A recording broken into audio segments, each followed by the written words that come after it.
The clashes in Cairo started last night when supporters of the president from his Muslim Brotherhood group dismantled a protest camp outside the presidential palace. This had been erected by opponents who had protested the night before. There had been a very large protest with tens of thousands of people outside the palace the night before. They dismantled the protest camp and beat up protesters. Both sides called in reinforcements, and the violence lasted until the early hours of the morning. There were people throwing stones, throwing firebombs. Also firearms were used. At least 6 people were killed and some 600 have been injured. Both sides, of course, are accusing each other of using firearms.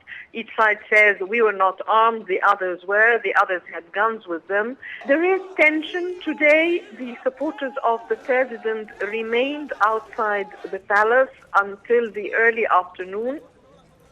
When they started to withdraw, the Republican Guard has deployed tanks around the presidential palace, but the opposition is preparing for more marches and more demonstrations. And there is, of course, a big political crisis because there is going to be or scheduled to be a referendum on the 15th of December. The opposition are opposed to this referendum. It's on a constitution which is controversial. There is a feeling that people are being forced to accept this constitution and that peaceful opposition is being met with violence.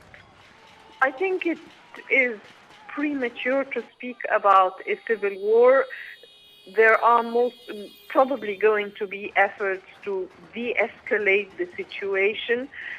On the president's side, the Muslim Brotherhood, they feel that the president is the only legitimately elected person in the country. There is no parliament. The parliament was disbanded by the judiciary, and they feel that the president's legitimacy is being placed in question by these protests of the opposition. This has made for a very severe crisis.